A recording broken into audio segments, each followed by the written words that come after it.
Good evening. My name is Kevon Benson, and today I will be providing information highlighting the current injustices in our dress code system. As of now, the dress code is very racist and sexist.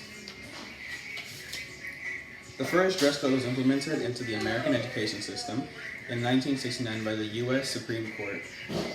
The dress code was established to create the most effective environment for learning that was void of distractions.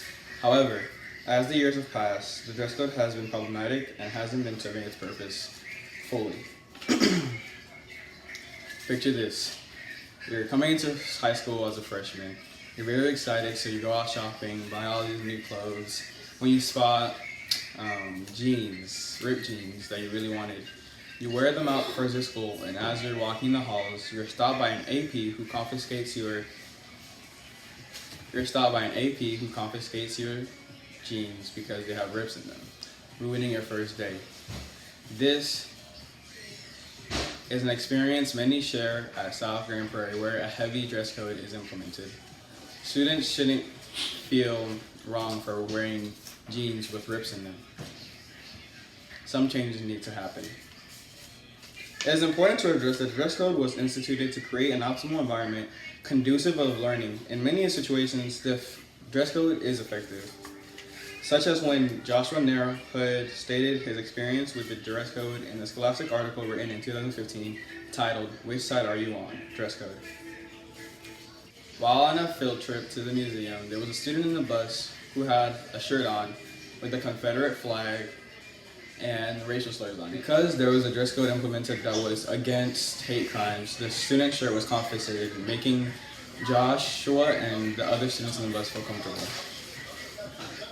The dress code permits students from showing up to school in inappropriate clothing, such as clothing that would be appropriate for the beach, so men or boys couldn't come to school shirtless, and women or girls couldn't come to school in bikinis. And this is important because those are distractions that need to be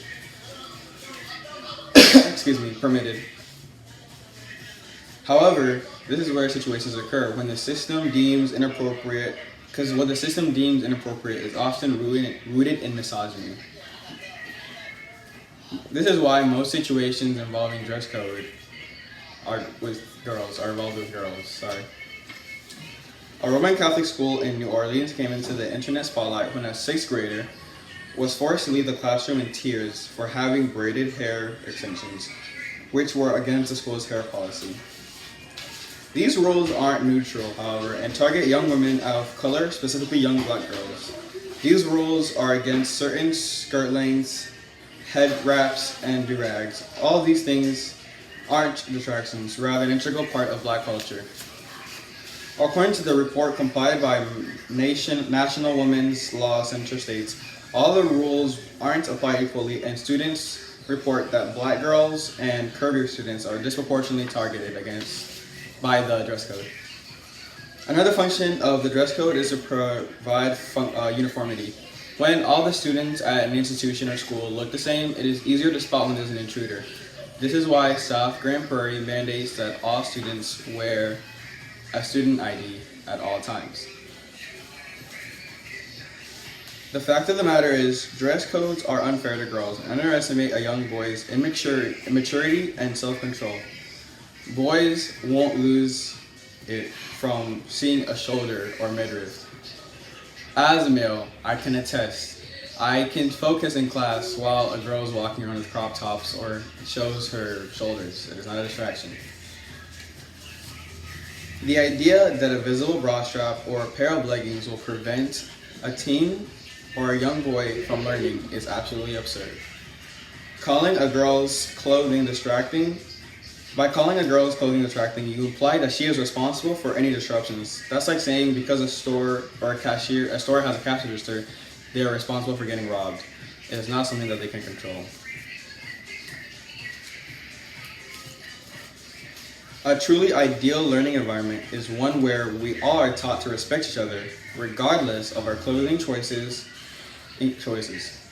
I have a personal story freshman year when I came to school in a do-rag. A teacher told me to take it off, and I refused. It shouldn't be considered a disruption to wear something that is culture. It's not disrespectful, it is not disrupting anybody. and it is extremely insensitive from banning one group to practice their culture, regardless of how other students may feel about it. In conclusion, our current dress codes can be very racist and sexist, and harder on girls and people of color.